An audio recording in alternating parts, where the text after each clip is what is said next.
രേഖാചിത്രം ഇന്നാണ് പടം കണ്ടത്. ഞാൻ ഓൺലൈനിലുള്ള ഒരു റിവ്യൂ കണ്ടിട്ട് പോയതാണ്. എന്ന് വെച്ചാൽ പടത്തിന് മൊത്തത്തിൽ നല്ല റിവ്യൂ ഉണ്ട്. ഇപ്പോൾ ബുക്ക് മൈ ഷോയിൽ എടുത്താൽ പോലും നല്ല റിവ്യൂ വരുന്നുണ്ട്. എല്ലാ സൈഡും നല്ല റിവ്യൂ ആണ് പറയണത്, നെഗറ്റീവ് സൈഡും ഒന്നുമില്ല. അപ്പോൾ അങ്ങനത്തെ ഒരു ഇത് ബേസിൽ പോയി കണ്ടതാണ്. ഞാൻ അങ്ങനെ കാണാൻ വിചാരിച്ചിട്ടിരുന്നിട്ടുള്ള പോയി കണ്ട പടം എന്നല്ല.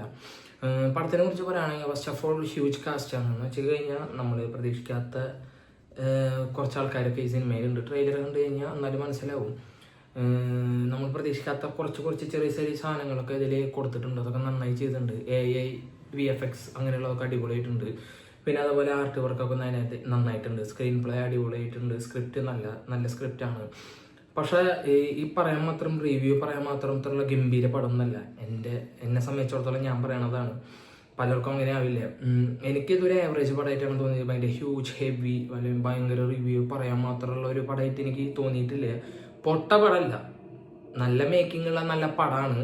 പക്ഷെ ഇപ്പൊക്കെ നടക്കുന്ന സിനിമകളിൽ വെച്ച് ഇപ്പം ഓടിക്കൊണ്ടിരിക്കുന്ന സിനിമകളിൽ നല്ല സിനിമയാണോന്നും പറയാൻ എനിക്ക് പറ്റില്ല. കാരണം ഞാൻ ഈ സിനിമ മാത്രമാണ് കണ്ടിട്ടുള്ളൂ. പക്ഷെ ഇപ്പം ഈ റിവ്യൂ വൈസ് നോക്കുകയാണെങ്കിൽ ഈ പറയുന്ന അത്ര ഹൈപ്പിനുള്ള പടം എനിക്ക് ഫീൽ ചെയ്തില്ല. അപ്പോൾ അതെനിക്ക് ഭയങ്കര ഒരു വിഷമമായി. ഒരു പടം തുടങ്ങി 10 മിനിറ്റ് കഴിഞ്ഞാൽ നല്ല ഇൻട്രസ്റ്റിംഗ് ആണ്. ഇൻ്റർവെല് വരെ പെട്ടെന്ന് പോകും. ഇൻ്റർവെല്ലൊക്കെ ഇത്തിരി പെട്ടെന്നായ പോലെ ഫീൽ ചെയ്തു. രേഖാചിത്രം എഴുതി കാണിക്കുന്ന ടൈറ്റിൽ എഴുതി കാണിക്കുന്ന സീന് അടിപൊളിയായിട്ടുണ്ട്. ഇത് കാണിക്കുമ്പോഴുള്ള കുറച്ച് പരിപാടികളും BGM ഒക്കെ സെറ്റ് ആയിട്ടുണ്ട്. മെയിനായിട്ട് ബാക്ക്ഗ്രൗണ്ട് സ്കോറിലാണ് ഈ സിനിമ പോണത്. അതിപ്പോൾ സ്ക്രീൻ പ്ലേ എങ്ങനെയായാലും ബാക്ക്ഗ്രൗണ്ടിന് ഇതിലൊരു 90% ഞാൻ പറയും. എന്തായാലും അതിന് 90% നമ്മൾ കൊടുത്തേ പറ്റൂ. അതിൻ്റെ ഒരു മികവ് നന്നായിട്ട് അറിയാൻ പറ്റും. പിന്നെ ഫസ്റ്റ് ഹാഫ് എന്ന് പറഞ്ഞു കഴിഞ്ഞാൽ ഭയങ്കര ഡീറ്റെയിൽ ആയിട്ട് ചെയ്തിട്ടുണ്ട്. ഒരു ചെറിയൊരു കാര്യം പോലും ഭയങ്കര ഡീറ്റെയിൽ ആയിട്ട് അവർ ചെയ്യാനായിട്ട് ശ്രമിച്ചിട്ടുണ്ടെന്ന് നമുക്ക് മനസ്സിലാവും. അതിപ്പോൾ നമുക്കൊരു നെഗറ്റീവ് പെട്ടെന്ന് പറയാൻ പറ്റില്ല. കുറേ ശ്രദ്ധിച്ചിരുന്നു കഴിഞ്ഞാൽ ചെറിയ നെഗറ്റീവുകൾ പറയാൻ പറ്റും. പിന്നെ കഥ വലിച്ചു നീട്ടാൻ വേണ്ടിയിട്ട് 2-3 സീനുകൾ ആഡ് ചെയ്ത പോലെയൊക്കെ നമുക്ക് ഫീൽ ചെയ്യും. കാരണം ലെങ്ത് കിട്ടാൻ വേണ്ടിയിട്ടാവും, എനിക്കറിയില്ല. ബട്ട് എനിക്ക് വേണ്ടാത്ത സീൻ എന്ന് വെച്ചാൽ അതിൻ്റെ ആവശ്യമില്ലായ്മ പോലൊരു ഫീൽ ചെയ്തു എന്ന് മാത്രം. ഫസ്റ്റ് ഹാഫ് കഴിഞ്ഞ സെക്കൻഡ് ഹാഫിൽ കുറച്ച് ഇൻട്രസ്റ്റിംഗ് ആയി പോകും. അത് കഴിഞ്ഞ് ചെറിയ ലാഗ് എനിക്ക് ഫീൽ ചെയ്തു. അത് കഴിഞ്ഞ് കഴിഞ്ഞാൽ പിന്നെ ക്ലൈമാക്സിൽ ചെറിയൊരു പരിപാടി വെച്ചിട്ടുള്ളൂ. പക്ഷെ അതുള്ളത് കൊണ്ട് മാത്രമാണ് കുഴപ്പമില്ല, ബെറ്റർ എന്ന് പറയാൻ പറ്റും. അതും കൂടി ഇല്ലെങ്കിൽ എനിക്ക് തീരെ ഇഷ്ടപ്പെട്ടിരുന്നില്ല പടം. പെർഫോമൻസ് വൈസ് എല്ലാവരും അടിപൊളിയായിട്ട്. പക്ഷെ എനിക്ക് എടുത്ത് പറയാനുള്ളതെന്ന് പറഞ്ഞു കഴിഞ്ഞാൽ നമ്മുടെ മനോജ് കെ ജയൻ, പിന്നെ അതേപോലെ തന്നെ മനോജ് കെ ജയൻ്റെ ഭാര്യയായിട്ട് അഭിനയിച്ച് ഒരു കുട്ടീൻ്റെ അതിൻ്റെ ചെറുപ്പകാലത്തിലത്തെ റോള് ഗംഭീരമായിട്ട് പെട്ടടി ചെയ്തിട്ടുണ്ട്. എന്തോട്ടം മുഖത്തുള്ള ആ എക്സ്പ്രഷൻ, നമുക്ക് ആ ക്യാരക്ടറിന് വേണ്ട എന്താ സാധനം എന്നുള്ളത് കറക്റ്റായിട്ട് കൊടുത്തിട്ടുണ്ട്. അതെനിക്ക് ഭയങ്കരമായിട്ട് ഇഷ്ടപ്പെട്ടു. രണ്ടുപേരെ ഭയങ്കരമായിട്ട് ഇഷ്ടപ്പെട്ടു.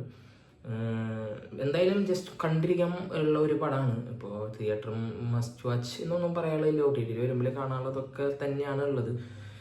എന്നെ സംബന്ധിച്ചിടത്തോളം ഭയങ്കര ഹൈപ്പിനുള്ള ഭയങ്കര റിവ്യൂ പറയാനുള്ള മാത്രം സംഭവങ്ങളില്ല. എനിക്ക് എന്താണ് എല്ലാവരും ഇങ്ങനെ റിവ്യൂ പറയാനെന്ന് എനിക്ക് മനസ്സിലായില്ല, അറിയില്ല എന്താ സംഭവം എന്ന്. അപ്പോൾ ഇതൊക്കെയാണെങ്കിൽ ഇത് പടത്തിനെ കുറിച്ച് പറയാനുള്ളത്. കൂടുതൽ എടുത്ത് പറയാനായിട്ടൊന്നുമില്ല. ഇനി പറയാൻ എന്തെങ്കിലും വിട്ടുപോയിട്ടുണ്ടെങ്കിൽ എല്ലാവരും ക്ഷമിക്കണം. അപ്പോൾ ബാക്കിയൊക്കെ നിങ്ങൾ കണ്ടിട്ട് നിങ്ങളുടെ അഭിപ്രായം രേഖപ്പെടുത്തുക.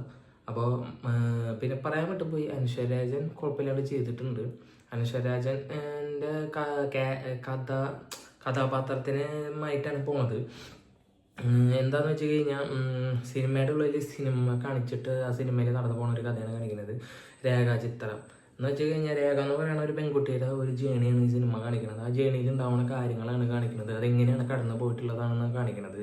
സിനിമയിൽ അഭിനയിക്കാൻ വേണ്ടിയിട്ട് പോയിട്ട് പിന്നെ അവിടുന്ന് എന്തൊക്കെയാണ് ആ കുട്ടിക്ക് സംഭവിക്കുന്നത്, എങ്ങനെയൊക്കെയാണ് പോണത് എന്നാണ് കാണിക്കുന്നത്.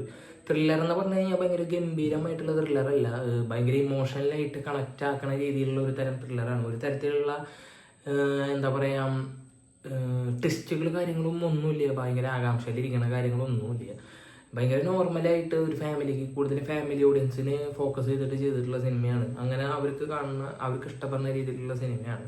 കോമഡിയൊക്കെ വർക്കൗട്ട് ചെയ്തില്ല. പക്ഷെ ചില സ്ഥലങ്ങളിൽ കോമഡി ഒന്നും വർക്കൗട്ട് ആവാത്ത പോലെ ഫീൽ ചെയ്തു. അത് വേണ്ടായിരുന്നു എന്ന് എനിക്കൊരു ഫീൽ ചെയ്തു. അപ്പോൾ ഇത്രയൊക്കെയാണ് ഈ പടത്തിനെ കുറിച്ച് പറയാനുള്ളത്. അപ്പോൾ ബാക്കിയൊക്കെ നിങ്ങൾ രേഖപ്പെടുത്താം. മറ്റൊരു വീഡിയോ വരുന്നവരിക്കും. ബൈ.